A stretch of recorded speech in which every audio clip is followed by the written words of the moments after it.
하나님의 말씀 마태복음 22장 1절부터 12절까지의 말씀 읽어봤습니다.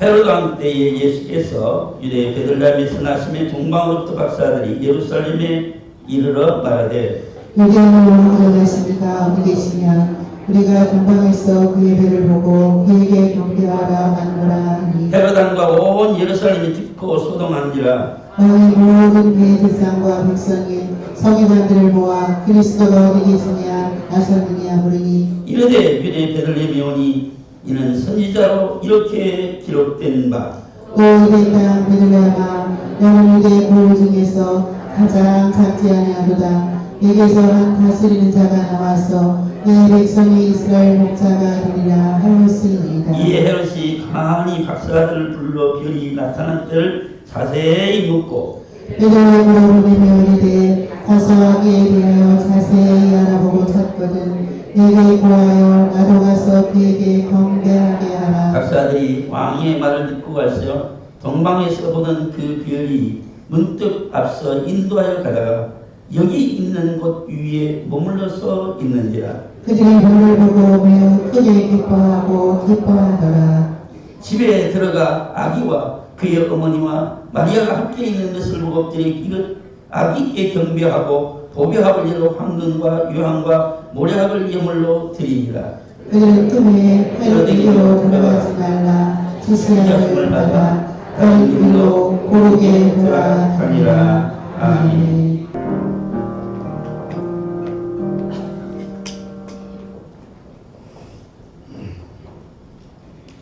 이제 올 한해도 이제 오늘 주일 지나면 한 주밖에 남지 않은 시간이에요.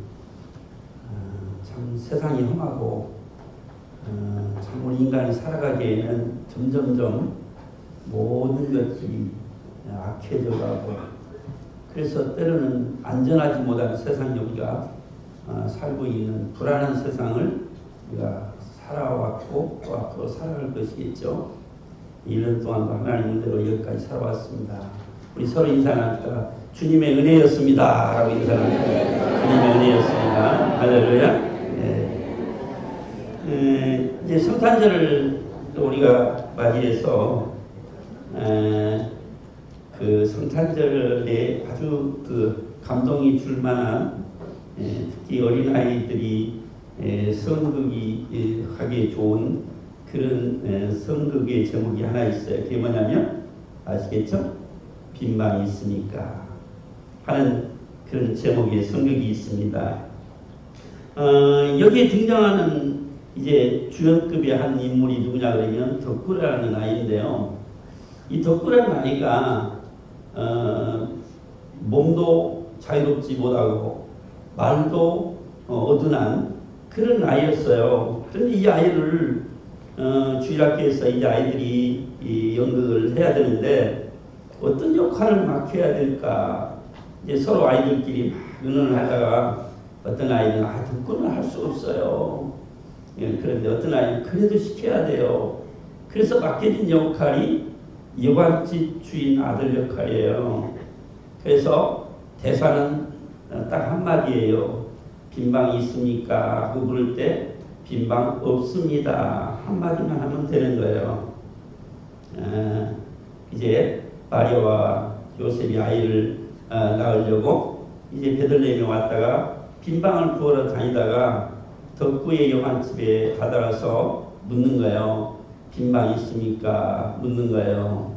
이 덕구가 쫓아나와서 빈방 없습니다 라고 대답해놓고 만삭이 된 마리아가 갈 곳이 없어서 헤매는 모습을 보고 다시 쫓아가서 빈방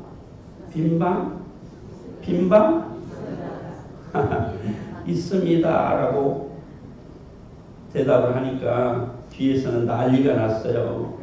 없습니다 해야지 왜 빈방은 있습니까? 없습니다. 뒤에서는 난리가 났습니다. 그래도 여전히 쫓아가서 빈방 없습니다라고 하려다가 또 쫓아가서는 빈방 있습니다. 거기에는 이런 또 심정이 깔려 있어요. 빈방이 없어요. 그 없이 돌아가는 그를 모습 볼 때에 쫓아간 덕구의 마음에는 내 방이라도 비워서 그 방을 죽고 싶었던 거예요. 내 방이라도 비워서 죽고 싶은 그 마음에 그만 대사에도 없는 빈방 없습니다 해야 할 말을 빈방이 있습니다라고 대답하는 그 덕구의 마음을 오늘 이 시간 우리가 한번 내 마음은 어떤 마음일까를 생각하면서 정말 예수님이 이 땅에 태어나실 때에 만삭이 된 그 마리아가 정말 빈방을 찾아서 헤매다 찾지 못하고 그리고 결국 마국간에 말구유를 요람으로 삼아서 세상에 태어나신 예수님 아닙니까? 네, 그럴 때에 우리가 그 예수님의 모습을 보면서 예수님은 그랬단다라고 생각하는 성탄절이 아니고 오늘 지금 이곳에 오신 그 요셉과 마리아가 우리에게 빈방이 있습니까? 라고 묻는다면 나는 어떻게 할 것인가 라는 생각을 하게 할 수 있는 중요한 대목이에요. 지금 오신 주님이 빈방이 있습니까? 라고 오늘 마리아를 통해서 말씀하신다면 나는 뭐라고 말할 수 있을까? 라는 생각을 한번 꼭 해봤으면 좋겠다는 생각이 들어요. 보면 여러분 주님이 이 땅에 오셨을 때 주님은 마태복음 8장 20절에 보면 예수께서 이르시되 여우도 그리 있고 공중에 나는 새도 깃들 것이 있으되 인자는 머리 둘 것이 없다고 말씀하신 주님을 생각해 봅니다. 여러분 거리에 이제 성탄절의 가장 이슈가 뭐예요? 거리에 가면 구세군 낭비. 그래서 많은 사람들이 마지막 성탄절 연말이 되면 1년 동안 내가 착한 일 한 번도 못 해왔잖아요. 그러니까 착한 일 한 번도 못 해본 많은 사람들이 길거리 가다가다 주머니에 들어서 때로는 10,000원도 때로는 5,000원도 또 많은 사람은 100,000원도 구세군 낭비에 참 헌금을 하는 그런 모습들을 우리가 볼 수 있잖아요. 보면요. 그런데 요즘 이제 특별히 성탄절 되면 사회적인 분위기나 교회에서도 마치 김 빠진 모처럼 활력이 잃어가고 있는 오늘 성탄절을 보잖아요. 그래서 이제는 성탄절이 점점점 분위기조차도 이렇게 꺼져가는 그런 모습을 우리가 볼 수가 있어요. 그런 가운데서 우리가 생각합니다. 과연 이런 분위기가 성탄절을 의미하는 것이냐? 세상이 요란하고 많은 사람들이 축제문에도 익히는 그게 과연 성탄절의 분위기고 의미냐 하는 생각을 하면서 비록 그 분위기가 퇴락하고 식어져가고 사회적인 분위기도 이제는 성탄절에 그런 활력을 잃어가고 있는 것 같지만 그러나 그리스도께서 오신 이 역사적인 사실 앞에 그 그리스도가 나를 위해서 오신 그런 주님 앞에서 오늘 우리는 그 꺼져가는 불쇼 같은 성탄절 분위기에 따라서 우리가 성탄절을 지낼 수 있는 그런 모습이 되었으면 안 됩니다. 결국 꺼질래야 끌 수 없는 불쇼 같은 것이에요. 결코 희미하거나 타락할 수 없는 그리스도가 이 땅에 오신 이 역사적인 사실 앞에서 우리는 어떤 모습이어야 될까요? 오늘 예수께서 이 땅에 오실 때에 그때 마리아와 요셉 사이에서 태어나게 된 예수 그리스도, 그러나 이는 성령으로 잉태된 자로 이 땅에 오신 주님은 요셉에게 참으로 이제 임신하게 된 그 마리아를 향해서 근심하게 된 요셉을 향하여서 주의 사자는 네가 아들을 낳으리니 이름을 예수라. 이는 예수가 자기 백성을 저들의 죄에서 구원할 자로 이 땅에 오시리라는 사실을 말씀했어요. 예수님께서 자기 백성을 중에서 구원하시기 위해서 이 땅에 오신 예수님, 그 예수님이 오신 이 뜻이 분위기에 따라서 그 의미가 달라지거나 퇴색될 수 없다는 분명한 한 가지 사실을 우리가 생각하는 성탄절이 되어야 되겠다는 거예요. 예수님이 태어날 때 분위기는 어떻습니까? 그때의 분위기는 헤롯 왕 때 유대 땅 베들레헴에 주님이 태어나셨어요. 예, 그때 동방의 박사들이 하늘의 별을 따라 오늘 여기 예루살렘에 와서 유대인의 왕으로 나시니가 어디 계시뇨 했을 때 온 예루살렘이 소동이 났다 그랬습니다.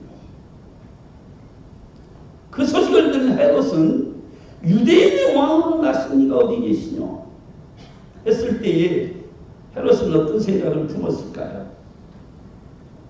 아, 나의 정적이 이제 이 땅에 태어났구나. 아마 이런 생각을 들으면서 자기의 위치가 위태로움을 느꼈다는 거예요. 그래서 동방의 박사들이 네가 가서 가서 그 아기 나시는 것, 예수가 나시는 것을 알거든 나에게 좀 알려달라. 나도 가서 같이 경배하리라 하는 말을 해서 그 박사들을 돌려보냈어요. 그리고는 이 헤롯이 그 예루살렘에서 이제 대제사장과 서기관들을 다 불러 모았어요. 그리고는 그들이 묻습니다. 예언자, 선지자들이 예수 그리스도가 어디서 나겠다고 말씀했었느냐라고 묻습니다. 그때에 5절 말씀에 보면 이르되 유대 베들레헴이 오니 이는 선지자로 말씀하신 바 예언자 오늘 미가 선지자는 이렇게 말씀을 기록해 놓았습니다. 이렇게 말씀하면서 6절에 보면 말씀합니다. 또 유대 땅 베들레헴아 너는 유대 고을 중에서 가장 작지 아니하도다.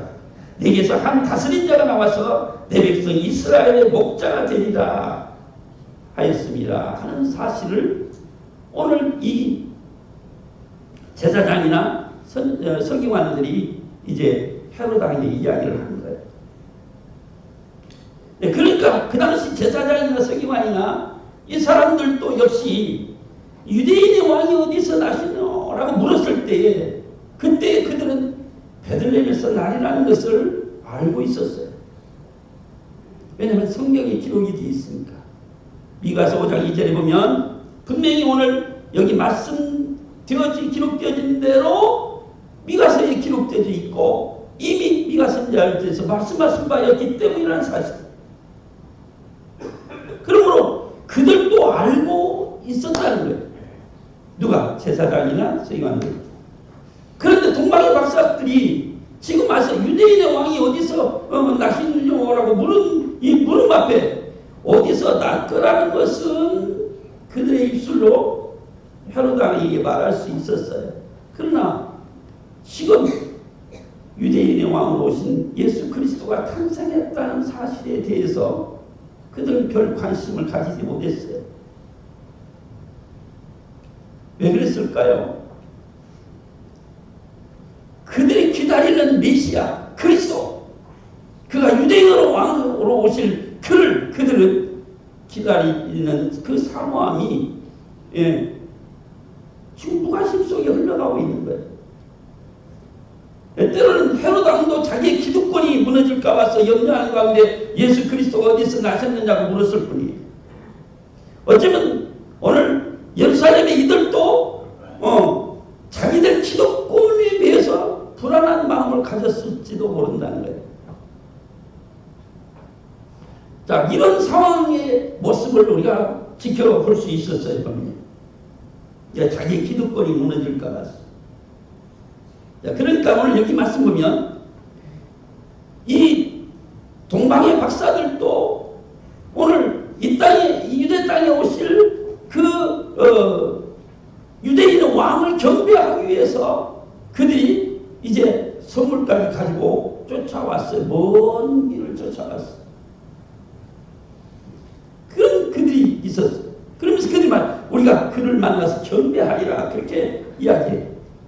그런데 헤롯도 같은 말을 해요. 그를 찾거든 내게 와서 말하라. 나도 와서 그를 경배하리라 그래요. 그러나 이 경배한다는 말의 의미는 전혀 상반된 의미예요. 동방의 박사들이 경배하겠다는 경배와 헤롯이 가서 경배하겠다는 경배와는 전혀 상반됩니다. 거기는 헤롯이 경배하겠다는 경배는 외식적이고 거칠해, 속에는 흑심이 있어요. 그를 해하려고 하는 모략이 그 속에 숨어 있어요. 그러니까 유선적이고 헛된 그런 경배예요. 그러나 저 멀리 정말 먼 곳에서 이곳까지 온 그 동방의 박사들은 그 먼 길을 마다하지 아니하고 와서 황과 유황과 모략을 가지고 와서 하나님을 경배하려고 하는 준비된 마음으로 경배하고자 하는 그들의 모습을 볼 수 있어요. 그렇다면 오늘 이 동방의 박사들은 어떤 사람들은 이방인들이었어요. 유대인이 아닌 이방인이라는. 이방인인 동방의 박사들이 예수를 유대인 왕으로 오신 예수를 경배하기 위해서 그 먼 길을 왔다고 하는 의미가 과연 어떤 의미가 있느냐는 거예요. 별의 움직임을 보고 그들은 유대인 왕으로 오실 이가 유대 땅에서 이제 태어날 것을 알고 찾아온 그들로 아이고 유대인의 왕으로 나시니가 어디 계시냐라고 묻는 그들에게는 이방인으로서 하나 이 예수에게 경배하기 위해서 먼 것을 몰라하지 않고 찾아온 이 박사들을 우리가 생각합니다. 하나님이 그렇게 하신 뜻이 여기 숨겨져 있어요. 그게 뭐냐면 유대인의 왕이 유대인만의 왕이 아니라 유대인의 왕인 예수 그리스도는 만왕의 왕이 되시되 오늘 예수님이 이 세상에 유대인의 왕이라는 말은 세상에 속한 나라의 왕이 아니라 세상에 속하지 않은 하나님 나라의 왕 되심을 선포하는 놀라운 역사예요. 그렇다면 오늘 기독권을 유지하려고 하는 그런 세력들 앞에서 유대인의 왕이신 예수 그리스도는 무슨 의미가 있느냐는 거예요. 만왕의 왕이 되셔서 저 이방 땅에서도 그를 경배하는 이 역사적인 사실. 이것은 하나님 기득권을 위한 이 땅 위에 권세를 누리기 위해서 오시는 예수 그리스도가 아니라 하나님 나라의 평화의 왕, 모든 이들에게 만왕의 왕 되신 주님으로 이 땅에 오실 그리스도였음을 말씀하고 있다. 오늘 이 은혜가 저에게도 여러분에게도 동일하게 주어진 은혜인 줄로 믿습니다. 동일하게 주어진. 어쩌면 유대인의 왕으로만 오신 예수 그리스도라면 나와는 상관이 없었을 거예요. 내가 예수 믿는 거 상관이 없었을 거예요. 그러나 벌써 예수님 태어날 때부터도 이미 이방인이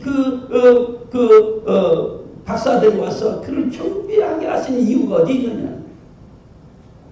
이건 유대인만의 왕이 아니라 모든 이방의 왕도 이방인에게도 왕이 되시는 그리스도이심을 나타내는 귀한 역사적인 의미입니다. 오늘 예수 그리스도는 오늘 미가 선지자를 통해서 말씀하신 예언의 말씀대로 어디서 오셨나? 예루살렘이 아닌 베들레헴에 오셨다는 사실을 말씀하고 있습니다. 베들레헴은 다윗의 고향입니다. 또한 더 거슬러 올라가면 다윗의 아버지 이새의 고향입니다. 이새의 아버지 오베드의 고향입니다. 오베드의 아버지 보아스의 고향이에요. 사실 무슨 의미가 있습니까? 보아스는 룻하고 결혼했어요. 보아스는 룻하고 결혼했어요. 그래서 바로 이 다윗의 증조부가 되는 것을 우리가 볼 수가 있어요. 이게 무슨 말이냐 그러면 오늘 이들이 살아온 그것이 바로 베들레헴이에요. 그러니까 룻기서에 보면 나오미가 베들레헴을 떠나서 모압 땅으로 갔다가 다시 베들레헴으로 돌아오는 장면을 볼 수 있어요. 다시 말하면 자기들이 살아온 그 베들레헴의 터를 버리지 말고 다시 돌아오는데 이 베들레헴의 의미가 어떤 의미예요? 떡집이라는 의미가 있는데 오늘 조상적부터 내려오는 이 베들레헴 떡집의 그 가문의 역사를 성경은 무엇을 통해서 보여주시길 원하느냐. 그것은 바로 오늘 이 다윗의 그 올라간 그 베들레헴에서부터 살아온 그들의 모든 기업을 통해서 이루시고자 하시는 뜻은 바로 그들을 통해서 예수 그리스도가 이 땅에 나실 것을 말씀하고, 창세기 49장 10절 말씀에 보면 주가 유다를 떠나지 아니하며 통치자의 지팡이가 그의 사이에서 떠나지 아니하시기를 실로가 오실 때까지 이르리니, 이 말씀이 뭐냐면 야곱이 12아들들에게 축복할 때에 유다라는 아들에게 축복하는 내용이에요. 그러니까 유다 지파에서 오늘 실로가 오시기까지 이르리라 하는 말씀은 예수 그리스도가 오시기까지 유다 지파의 가문에서 이루실 하나님의 역사가 어떻게 이루어질지를 미리 보여주신 말씀이라는 거예요. 할렐루야. 그러니까 오늘 유다 지파에서 오실 예수 그리스도, 그가 베들레헴을 기업으로 삼고 그 땅에 오실 것을 선지자를 통해서 미리 예언해 주신 것을 그대로 이루어진 하나님의 역사를 오늘 우리 성탄절을 통해서 보게 됩니다. 그 말이 무슨 뜻입니까? 하나님의 약속 있는 기업은 우리에게 주신 놀라운 축복을 의미하고 있는 거예요. 여러분, 저와 여러분에게 주실 기업을 위해서 하나님 이루신 역사를 지금 보여주시고 있는 거예요. 내가 받을 기업이 어떤 거예요? 약속 있는 기업이 뭐냐고, 예수 그리스도를 통해서 주어진 기업이 뭐냐고. 이 기업을 이루시기 위해서 하나님이 역사하고 계시는데, 나를 통해서도 역사하시고 우리 교회를 통해서도 역사하시고 여러분의 가문을 통해서도 역사하실 하나님의 은혜와 귀신 놀란 능력이 어떤 것이냐면 구원의 역사인 줄로 믿습니다. 그리스도를 믿음으로 구원받은 나라의 역사의 그 기업을 위해서 우리를 불러주셨어요. 오늘 예수님이 나를 찾으시기 위해서 이 땅에 오신 주님이시라는 사실을 말씀합니다. 내가 온 것은 의인을 찾아오신 것이 아니라 죄인을 찾아 구원하십니다. 내가 의인을 부르는 것이 아니라 죄인을 부르러 왔노라고 말씀하시는 대목을 우리가 볼 수가 있어요.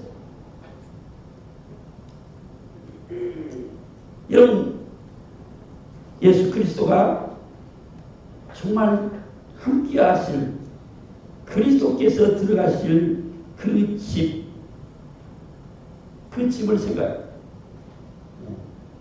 덕후가 정말 빈방이 있으니까 할 때 내 방이라도 비워주고 그들을 모시고 싶었던 그 순전한 마음을 이룰 수 있는 대목에서 보듯이 말입니다. 예수님을 모셨던 zak개오의 고백을 우리가 통해서 한번 다시 한번 덕후의 심정을 한번 같이 나눠볼 수 있을 것 같아요. zak개오의 심정이 덕후의 심정이었구나. 그게 무슨 말이냐면 오늘 zak개오가 여리고성에 들어오는 예수님을 보기 위해서 꽁나무에 올라갔다가 예수님을 만났어. zak개오, 오늘 밤 내가 너희 집에 한밤 자고 가야 되겠다. 예수님을 모시고 집에 온 그 zak개오가 예수님이 방에 들어가시 직전이라고 생각이 되죠. 들어가기 전에 예수님 내가 꼭 예수님을 내 방에 모시기 전에 한 말이 있어요. 무슨 말이냐? 주님 보시옵소서. 내가 지금 예수님을 모시기 전에 내 소유의 절반이라도 팔아서 가난한 자에게 주겠고, 만일 누구의 것을 속여 빼앗은 것이 있으면 내가 율법대로 4배로 다 갚겠나이다 하는 고백을 해요. 예수님을 내 방에 모시기 전에 그는 예수님을 만나기 전에 어쩌면 그의 소유가 남의 것이라도 뺏어서 채우려는 욕심쟁이였어요. 그리고 자기의 소유로 만족할 수 있으라고 기대하고 지혜의 노릇을 살면서 악행을 다 하면서라도 남의 것을 빼앗았어라도 자기 것을 채우려던 그런 사고를 가지고 살아왔던 이 zak개오였어요. 그런데 예수님을 막상 주님 앞에 내 방에 모시려고 하는 순간 이런 고백을 하는 이유가 됐을까요? 다시 말하면 자기 방에 채워졌던 많은 것들을 치우지 않고는 주님을 모실 수 없다는 생각을 한 것 같아요. 내 방이 정말 비어 있어서 주님을 모셔야 할 이 빈 방이 과연 있는가라는 문제였어요. 그래서 그 빈 방을 채우지 않고는, 채워진 방을 치우지 않고는 예수님을 모실 수 없다는 그런 마음가짐을 가진 이 zak개오의 마음을 여기서 읽어볼 수 있어요. 예, 주님 내 방에 모시기를 원합니다. 주님 내 방에 오시기 전에, 들어오시기 전에 나는 지금 이것들을 다 치우지 않고는 모실 수가 없나이다 하는 고백인 것 같아요. 여러분의 마음이 정말 빈 마음으로 주님을 모실 수 있을까 하는 생각을 한번 생각해보자. 주님이 이 땅에 오신 의미와 뜻이 뭘까요? 나를 위해서 오신 주님이신데 그 주님을 내가 영접하고 그 내 마음의 빈 방을 정말 주님을 모실 수 있는 깨끗하고 치워진 방, 준비된 마음, 오늘 이 마음을 가질 수 있기를 주의 이름으로 축원합니다. 여러분, 오늘 주님을 모시는 빈 방, 빈 자리, 빈 마음, 이런 마음을 가질 수 있을 때 주님을 내가 맞이할 수 있어요. 주님은 삭개오에게 구원이 이 집에 이르렀도다. 이 사람도 아브라함의 자손이로다 하는 말씀을 말씀하고 있어요. 그러면서 마지막 인자가 온 것은 잃어버린 자라 구원하라고 완도라고 말씀하고 있어요. 잃어버린 자를 찾아 구원하러 오신 주님은 삭개오의 집에 들어가셨던 거예요. 여러분, 우리가 잃어버린 자의 반열에 서 있어야 되는 거예요. 보면요, 의인의 반열에 서 있는 게 아니고 죄인의 반열에 서 있어야 되는 거예요. 그래야 주님이 찾아오시는 거예요. 할렐루야. 내가 스스로 어렵다고 깨끗하다고 세상 것으로 가득 채워져서 나는 풍요로다, 나는 부자로다 하는 마음 속에는 주님은 오시기가 힘들다는 거예요. 주님 오실 때에 잃어버린 자를 찾아 구원하려고 이 땅에 오신 주님의 모습을 보는 겁니다. 자, 동방만 박사들이 별을 따라와서 유대인의 왕이 어디 계시죠? 그들 경배하게 될 때에 그 경배 속에 오늘 그들의 예물을 드리는데 여기에는 황금과 유황과 모략을 드렸다 그래요. 이 황금과 유황과 모략의 의미를 우리가 알면 정말 이 동방 박사들이 아기 예수를 경배하는 그 모습이 어떤지를 우리가 충분히 읽을 수 있어요. 황금은 왕을 의미하는 의미가 있어요. 유향은 예수님이 신성을 의미하는 하나님 대신 하나님의 아들 되심을 의미하는 거예요. 모략은 예수께서 이 땅에 육체로 오셔서 죽임을 당함으로 우리의 죄를 대속하실 그 의미를 말하고 있어요. 그러니까 인성을 말하는, 예수님 사람됨을 말하는, 다시 말하면 예수님이 하나님의 아들 되심으로 이 땅에 육체를 입고 오시면서 인간으로 오신 주님이 오늘 만왕의 왕으로 이 땅에 오신 주님이라는 사실을 이 동방의 박사들은 그 예물 속에 담아서 하나님의 경배를 드리는 거예요. 다시 말하면 진실한 우리의 신앙의 고백이 어떤 거냐? 나의 왕 되신 예수 그리스도 앞에 그는 하나님의 아들이신데 육체를 입고 사람의 몸을 입고 이 땅에 오신 예수 그리스도로 말미암아서 그를 믿을 때 내가 구원받을 수 있는 은혜의 선물을 주시려고 이 땅에 오신 하나님 아들 된 예수 그리스도, 그가 나의 주가 되심을 고백하면서 내가 주님 앞에, 오늘 제목이 무엇인지 아십니까? 예, 예수님의 생신을 축하합니다. 그래서 내가 성탄을 축하합니다 이렇게 써야 됐잖아요. 예, 왜 생신을 축하합니다라고 쓴 의미가 있어요.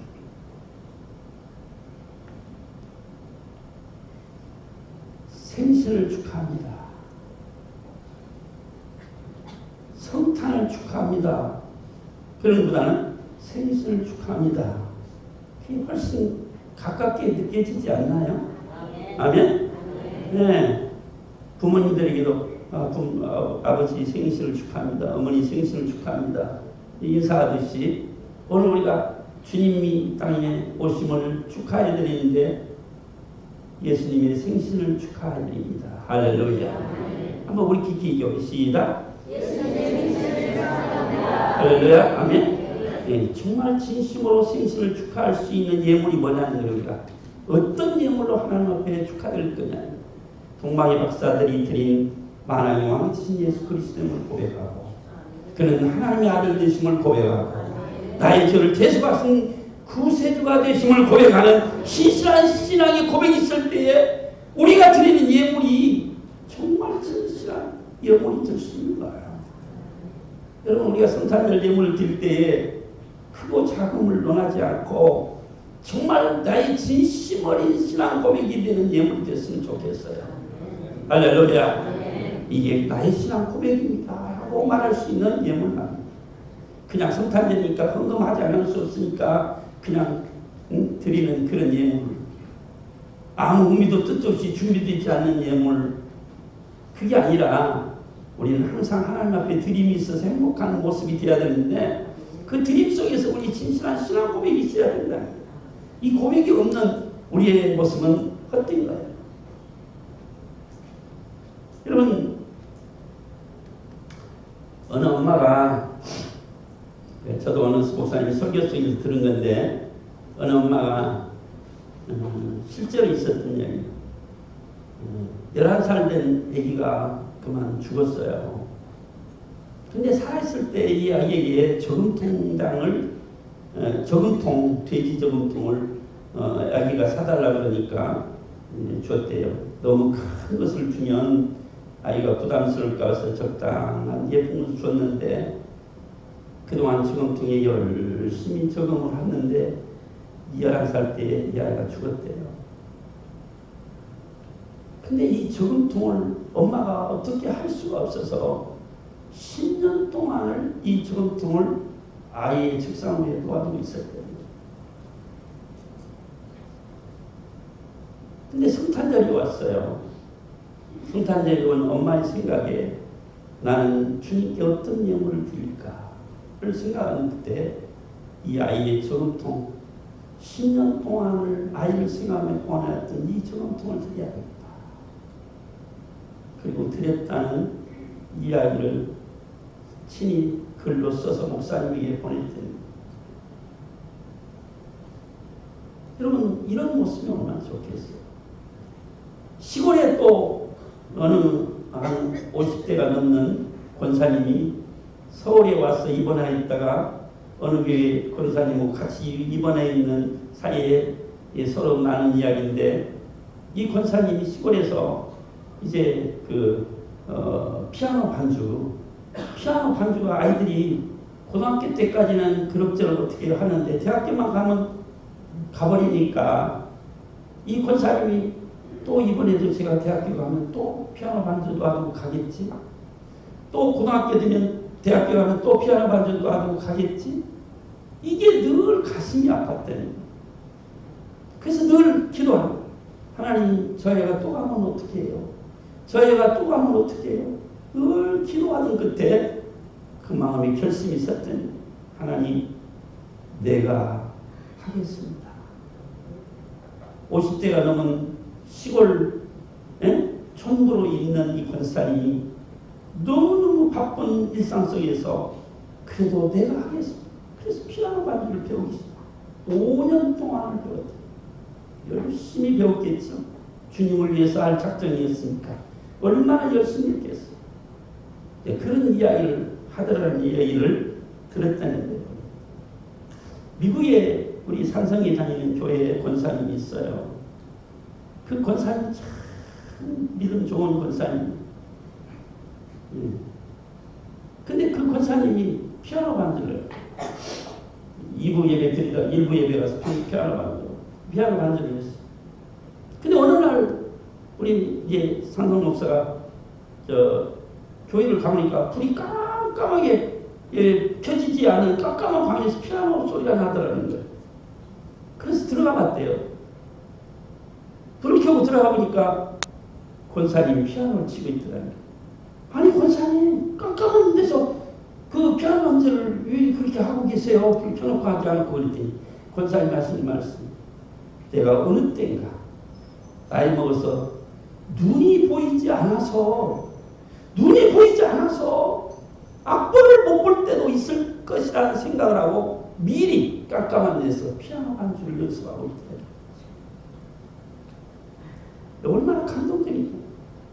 내가 혹시 눈이 보이지 않아서 못 쓸 때가 되어도 피아노를 치기 위해서 나는 깜깜한 데서 지금부터 연습해야 돼. 연심적으로 피아노 반주를 연습하고 있더라는 모습을 보는 거죠. 여러분 오늘 우리가 죽게 된 힘이 뭘까요? 정말 주님의 그 성탄절의 예물이 뭐가 되어야 될까요? 내게 주어진 재능과 탤런트가 있고 하나님 주신 직분이 있고 많은 역할이 있어요. 여러분 주님을 생각하고 하면 탈 없는 직분이 될 줄로 믿습니다. 주님을 생각하고 주님 앞에 헌신하고 작정하려면 탈이 없는 직분이 될 거예요. 예, 그것이 힘들고 어려울 수도 있어요. 시험될 만한 일도 충분히 일어날 수 있어요. 그렇지만 주님이 내게 주신 직분이요 정말 주님을 위한 것이었더라면 내가 행할 바가 무엇일까를 생각해요. 여러분 현재의 고난은 장차 나타날 영광과 좋게 비교할 수 없습니다. 무슨 말씀입니까?